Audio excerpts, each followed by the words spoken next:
15,000मधलं 1% सुद्धा झाडाची मर होणार नाही.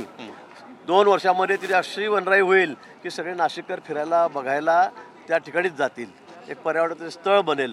आणि 15,000 झाडं मोठी, समजा 2-300 झाडं खराब झाली, खालून काढली आम्ही, ती उगली नाही, समजा ती मेलीत, पण त्याच्या बदल्यामध्ये मी 15,000 झाडं लावतोय. मला वाटतं कुंभमेळा आपल्यासाठी सर्वांसाठी अतिशय महत्त्वाचा आहे. योजनेचा पहिला दिवस आहे. विरोधी पक्ष सांगतोय की आम्हाला विरोधी पक्ष नेते दिले नाहीये. विरोधी पक्ष नेते विना अधिवेशन कसं चालवतायत?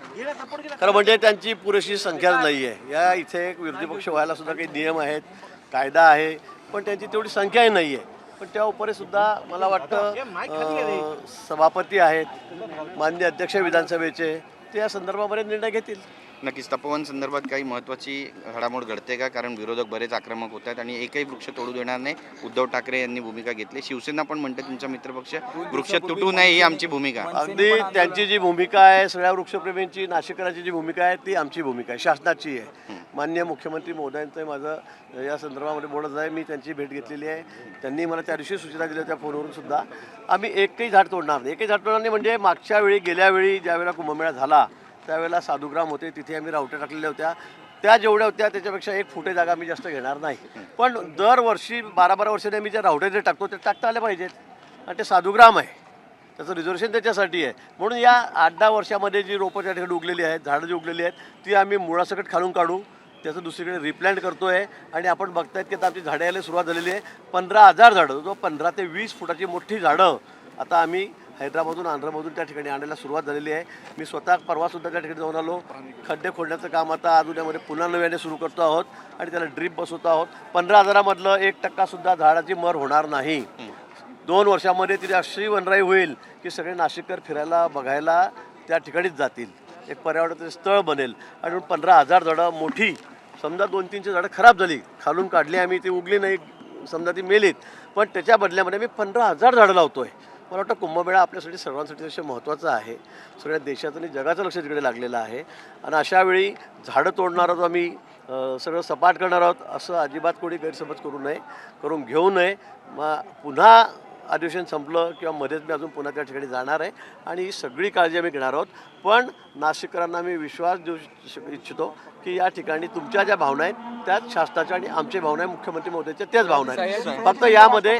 फक्त यामध्ये कुणीही राजकीय पक्ष त्या ठिकाणी आपले मफलर गंडे बांधून हातात झेंडे घेऊन त्या ठिकाणी आंदोलन करत आहे. निश्चित, पण याच्यामध्ये कोणी राजकारण करू नका. प्रामाणिकपणे काम करा. बोलणं झालं सयाजी शिंदे ते राज ठाकरेंच्या भेटीला गेले.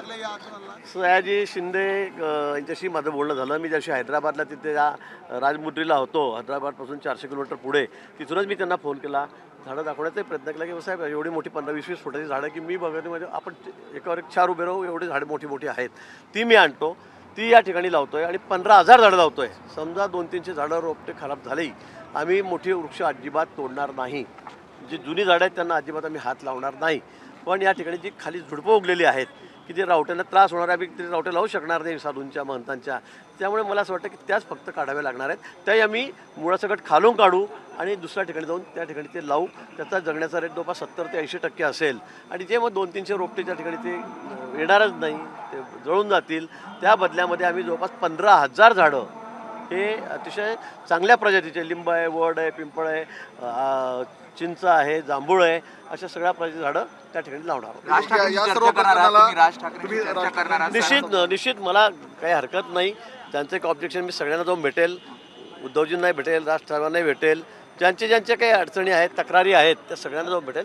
त्यांचं पूर्ण शंकेचं निरासन झाल्याशिवाय आणि 15,000 झाडं आम्ही नाशिकमध्ये लावल्याशिवाय, लोकांनी ते बघितल्याशिवाय आम्ही या झाडांना हातसुद्धा लावणार नाही. समाजसेवक म्हणतात की विकासकांना जागा देण्याचा घाट आहे. अजिबात नाही. कुठेही विकासकांना, आणि त्या ठिकाणी एकही झाड तोडून आम्ही त्या ठिकाणी कुठेही एकही झाड तोडून त्या ठिकाणी कुठे आम्ही शेड उभे करणार नाहीत, कुठले सेंटर उभे करणार नाहीत, कुठले बांधकाम करणार नाही.